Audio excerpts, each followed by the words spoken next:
এজন্য আমি আপনাদের কাছে কেন্দ্রীয় জামাতের পক্ষ থেকে সহানুভূতি জানাবার জন্য, আপনাদের পাশে যে জামাত তার সাধ্য এবং তৌফিক নিয়ে আছে এবং ইনশাআল্লাহ থাকবে। ওয়ালাউ আন্না আহলাল কুরা আমানু ওয়াত্তাকাউ লাফাতাহনা আলাইহিম বারাকাতিম মিনাস সামাই ওয়াল আরদ। কত বড় সাংঘাতিক কথা! কোন জনপদের মানুষ যদি শুধু আল্লাহকে বিশ্বাস করে, আল্লাহর দ্বীন ঈমানের ভিত্তিতে আল্লাহকে ভয় করে সেই সমাজ দেশ চালাতে পারে, লাফাতাহনা আলাইহিম বারাকাতিম মিনাস সামাই ওয়াল আরদ, আকাশ এবং পৃথিবীর সমস্ত বরকতের দরজা সেই জনপদের জন্য আল্লাহ খুলে দেবেন। সুবহানাল্লাহ। অথচ আমাদের উপর কি পরিমাণ জুলুম, নিপীড়ন! আমাদের সোনার মানুষগুলো বড় বড় আলেমদেরকে ফাঁসি দিয়ে হত্যা করা হয়েছে, হাজার হাজার লোকদেরকে জেলের মধ্যে নিষ্ঠুরভাবে নির্যাতন করা হয়েছে। নিরপরাধ, জানে না, কোনো অন্যায় করে নাই, গুলি করে তাদেরকে গুম করে ক্রস ফায়ার দিয়ে মানুষকে জীবন শেষ করে দেওয়া হয়েছে। ব্যবসা বাণিজ্য, চাকরি বাকরি, লেখাপড়া তছনছ করে দেওয়া হয়েছে। কোনো অপরাধ নেই, অপরাধ হলো আল্লাহ তাআলার দ্বীন আমরা কায়েম করতে চাই। আসসালামু আলাইকুম। সুপ্রদর্শক, বন্যায় ক্ষতিগ্রস্ত অসহায় মানুষের পাশে ত্রাণ নিয়ে পৌঁছে গিয়েছেন বাংলাদেশ জামাত ইসলামীর সেক্রেটারি জেনারেল অধ্যাপক মিয়া গোলাম পরোয়ার। অধ্যাপক মিয়া গোলাম পরোয়ার বলেন, আমরা নির্যাতিত নিপীড়িত একটি মাজলুম সংগঠন। আমাদের হাজার হাজার নেতাকর্মীকে নির্যাতন নিপীড়ন করা হচ্ছে। যুগের পর যুগ, বছরের পর বছর জেলে আবদ্ধ করে রাখা হয়েছে নিরপরাধ মানুষদেরকে। আমাদের অপরাধ একটাই, আমরা দিন কায়েমের আন্দোলন করি। তারপরেও আমাদের পকেটের টাকা দিয়ে অন্য মানুষের কাছ থেকে এনে আপনাদের জন্য আমরা কিছু সামগ্রী নিয়ে এসেছি। আপনারা দোয়া করবেন আমরা যেন ইসলামী রাষ্ট্র কায়েম করতে পারি। ইসলামী রাষ্ট্র কায়েম হলে আমাদের আর কোনো দুঃখ দুর্দশা থাকবে না। কারণ আল্লাহ তাআলা ওয়াদা করেছেন, যে সমাজ, যে রাষ্ট্র আল্লাহর বিধান অনুযায়ী চলে, আল্লাহ সেই রাষ্ট্রের জন্য আকাশ এবং জমিন থেকে রহমত বর্ষণ করেন। সুপ্রদর্শক, আমরা দেখে আসবো বিস্তারিত। আপনারা যে একটা দুর্দশা এবং কষ্ট বেদনার মধ্যে আছেন, অস্বস্তির মধ্যে আছেন, দিনরাত এদিকে নিচে পানি, কাজকর্ম নাই, খাবার নাই, হাতে টাকা পয়সা নাই, থাকার জায়গা নাই, এটা একটা আশ্রয় কেন্দ্রে এসে আপনারা কিছুক্ষণ সাময়িক আশ্রয় নিয়েছেন।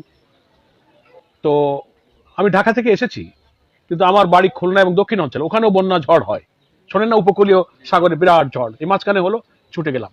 ফলে দুর্যোগ কবলিত, বন্যা কবলিত, ঘূর্ণিঝড় দুর্গত এলাকায় মানুষের যে কি দুর্ভোগ, সেগুলো দেখার সুযোগ দায়িত্বের কারণে আমাদের কিন্তু হচ্ছে। এই জন্য আমি আপনাদের কাছে কেন্দ্রীয় জামাতের পক্ষ থেকে সহানুভূতি জানাবার জন্য, আপনাদের পাশে যে জামাত তার সাধ্য এবং তৌফিক নিয়ে আছে এবং ইনশাআল্লাহ থাকবে, এই খবরটা জানানোর জন্য এসেছি। এটা ঠিক যে আপনাদের কিছু চাউল ডাউল, কিছু পেঁয়াজ মরিচ তেল দিলাম, এ দিয়ে যে আপনার ভাগ্যের সবকিছু বদলে যাবে তা কিন্তু হবে না।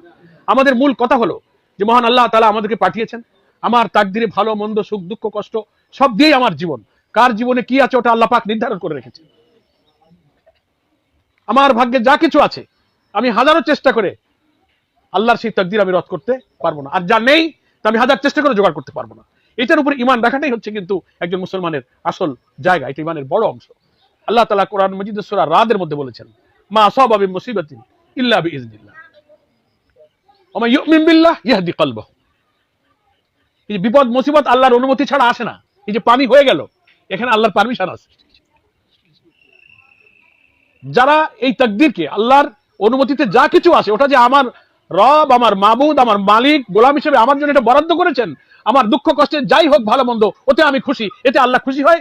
ইয়াহদি কলবাহু, এই তাকদীরের উপর ঈমান রাখলে আল্লাহ তার দিলকে প্রশান্ত করেন, দিলকে হেদায়েতের পথে অটুট করে দেন। আলহামদুলিল্লাহ। তো আপনারা যে কষ্টের মধ্যে আছেন, আমরা তো এই কারণে শুকর আদায় করবো যে আল্লাহ তুমি আমাদেরকে ধৈর্য ধরে তোমার এই ফয়সালা মেনে নেওয়ার তৌফিক দিয়েছো। ওয়ালাউ আন্না আহলাল কুরা আমানু ওয়াত্তাকাউ লাফাতাহনা আলাইহিম বারাকাতিম মিনাস সামাই ওয়াল আরদ। কত বড় সাংঘাতিক কথা! কোন জনপদের মানুষ যদি শুধু আল্লাহকে বিশ্বাস করে, আল্লাহর দ্বীন ঈমানের ভিত্তিতে আল্লাহকে ভয় করে সেই সমাজ দেশ চালাতে পারে, লাফাতাহনা আলাইহিম বারাকাতিম মিনাস সামাই ওয়াল আরদ, আকাশ এবং পৃথিবীর সমস্ত বরকতের দরজা সেই জনপদের জন্য আল্লাহ খুলে দেবেন। সুবহানাল্লাহ। তো আমরা সেই আশায় আছি। জামাত ইসলামী সেই আল্লাহর প্রতি ঈমান রেখে, সেই আল্লাহর বিধান, তাকওয়ার বিধান দিয়ে রাষ্ট্র আমরা চালাতে চাই। অথচ আমাদের উপর কি পরিমাণ জুলুম, নিপীড়ন! আমাদের সোনার মানুষগুলো বড় বড় আলেমদেরকে ফাঁসি দিয়ে হত্যা করা হয়েছে, হাজার হাজার লোকদেরকে জেলের মধ্যে নিষ্ঠুরভাবে নির্যাতন করা হয়েছে। নিরপরাধ, জানে না, কোনো অন্যায় করে নাই, গুলি করে তাদেরকে গুম করে ক্রস ফায়ার দিয়ে মানুষকে জীবন শেষ করে দেওয়া হয়েছে। ব্যবসা বাণিজ্য, চাকরি বাকরি, লেখাপড়া তছনছ করে দেওয়া হয়েছে। কোনো অপরাধ নেই, অপরাধ হলো আল্লাহ তাআলার দ্বীন আমরা কায়েম করতে চাই। অথচ সমাজের খুনি, চোর ডাকাত, বদমাইশ, জেনাকার, মাদক ব্যবসায়ীরা মুখ ফুলে ঘুরে বেড়াবে, আর আল্লাহর দ্বীন কায়েম যারা করতে চায় তাদেরকে হত্যা করা হবে। আমরা এমন একটা মজলুম সংগঠন, সেই সংগঠনের নাম হচ্ছে জামাত ইসলাম। তবুও আমরা বিশ্বাস করি যে আপনারা এই দেশের যত 18 কোটি মানুষ, তারা আমাদের ভাই, আমাদের বোন। যতটুকু পারি আমাদের পকেটের 2-10 টাকা দিয়ে ওই সব ভাইরা দুঃখ কষ্টে যখন পড়বেন, ঝড় বন্যা, কারো আগুন লাগলো, অসুখ হলো, বিপদ হলো, ছুটে গিয়ে আমরা 10 জনের কাছে 10টা টাকা নিয়ে যদি আপনাকে দিতে পারি, তো কিছুটা তো উপকার হলো।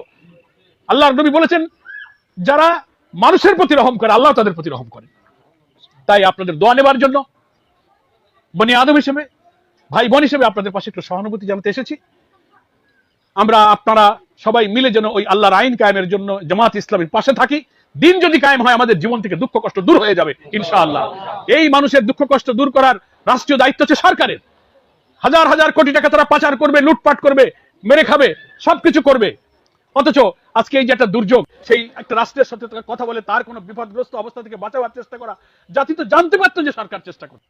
সুপ্রিয় দর্শক, জামাত ইসলামের এই কার্যক্রমটি আপনারা কিভাবে দেখছেন? অবশ্যই আপনাদের মূল্যবান মন্তব্য কমেন্ট বক্সে জানাবেন। সবসময় সত্য নির্ভুল তথ্য পেতে স্বাধীন বাংলা ইউটিউব চ্যানেলটি সাবস্ক্রাইব করে আমাদের সাথে থাকুন। আসসালামু আলাইকুম রহমতুল্লাহি ওয়া বারাকাতুহু।